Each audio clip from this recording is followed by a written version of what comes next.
नमस्कार, आप देख रहे हैं महान्यूज 7 के लिए। मैं नंदिनी बर्वे। बढ़ते हैं आज की खास खबर की ओर। वर्धा की राजनीति में आज बड़ा घटनाक्रम देखने को मिला है। शिवसेना के युवा नेता निहाल पांडे ने पार्टी की सभी जिम्मेदारियों से इस्तीफा देने की घोषणा की। प्रेस कॉन्फ्रेंस में पांडे ने बताया कि वे पिछले 2 सालों से शिवसेना में काम कर रहे थे। उन्हें वर्धा विधानसभा प्रमुख, उप जिला प्रमुख और एसटी कामगार सेना मंडल अध्यक्ष जैसी कई महत्वपूर्ण जिम्मेदारियां दी गई थी। निहाल पांडे ने कहा कि उन्होंने सभी पदों पर ईमानदारी से काम किया, लेकिन इस दौरान आई कई कठिनाइयों का समाधान नहीं हो पाया। उन्होंने यह भी बताया कि 2 महीने पहले उन्होंने अपना इस्तीफा पार्टी को भेजा था, लेकिन नेतृत्व ने वह स्वीकार नहीं किया और उन पर भरोसा जताते हुए उन्हें मातृश्री बुलाकर कई बार चर्चा की। पांडे ने कहा कि सकारात्मक निर्णय न आने के कारण अब उन्होंने अंतिम रूप से इस्तीफा दे दिया। प्रेस कॉन्फ्रेंस में बड़ी संख्या में शिवसैनिक मौजूद रहे।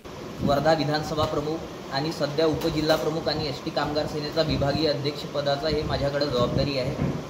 मी 2दा पक्षासाठी उद्धव साहेबांसाठी यात्रा करत पाय तुडवत एकदा रामटेकच्या राम मंदिर ते मातोश्री म्हणजे तब्बल 1000 किलोमीटरचा प्रवास आणि एकदा वर्धा येथून तर मातोश्रीपर्यंत असा 850 किलोमीटरचा प्रवास, असे 2दा वेगवेगळे कार्यक्रम घेऊन मी साहेबापर्यंत गेलो आहे आणि साहेबांच्या प्रत्येक भूमिकाला मी समर्थन केलं आहे आणि माझ्या कामाला बघून थेट उद्धव साहेबांनी मला हे पदाची जो जबाबदारी आहे ती दिली आहे। मी त्या पदावर इमानदारीनं प्रामाणिकपणे काम करत होतो, पण कुठेतरी पक्षाच्या वेगवेगळ्या अंतर्गत राजकारणामुळे माझे पाय ओढणं सुरू झाले आणि यांची पक्षाची जो भूमिका होती त्याबाबत मी थेट उद्धव साहेबाला वारंवार मी सांगितलं जाऊन उद्धव साहेबांनी माझ्यासोबत चर्चा केली, पण कुठलाही तोडगा निघाला नाही।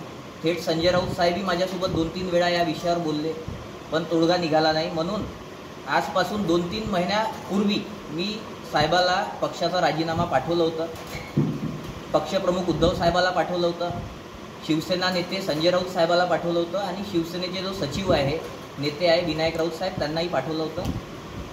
ते राजीनामा पाठवल्यानंतर मला पुन्हा तिथून फोन आला मातोश्रीवरून आणि मला बोलवण्यात आलं। तिथं मी मातोश्रीत गेलो, उद्धव साहेब, संजय राऊत साहेब, विनायक राऊत साहेब सगळे बसले माझ्यासोबत। तब्बल 15-20 मिनटं चर्चा झाली। त्याच्यामध्ये मी जो पण होते म्हणजे कार्यकर्त्यावर कोणत्या पद्धतीनं अन्याय होऊन राहिला, महिलांवर कोणत्या पद्धतीनं अन्याय होऊन राहिला, हे सगळे विषय मी साहेबाला थेट सांगितले आणि साहेबांनी सांगितलं होतं आपण पॉझिटिव्ह निर्णय याच्यावर घेऊ। मग मी परत वर्धेला आलो, मग परत मला बोलवण्यात आला, मी परत गेलो, परत उद्धव साहेब माझ्यासोबत बसले। असं किमान 2-3 वेळा माझी थेट उद्धव साहेबांसोबत चर्चा झाली, पण कुठलाही निर्णय साहेब या विषयावर घेऊ शकले नाही। आज म्हणून मी हे सगळ्या विषयाला कंटाळून राजीनामा तर मी दिलं होतं, पण पक्षानं माझा राजीनामा मान्य केला नाही।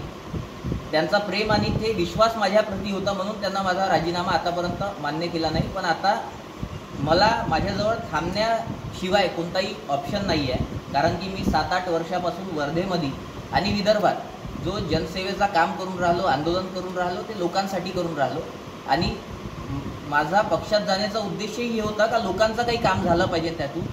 पण जर या पद्धतीचं नीच राजकारण ज्याला आपण म्हणतो हे होत आहे तर ते आम्हाला मान्य नाही आणि थेट साहेब याच्यावर काही निर्णय घेऊ शकले नाही याची आम्हाला खंत आहे, म्हणून आज एक राजीनामा देऊन राहिलो। महान्यूज 7 के लिए वर्धा से सतीश काड़े की report. This video sponsored by Shivam jewellers.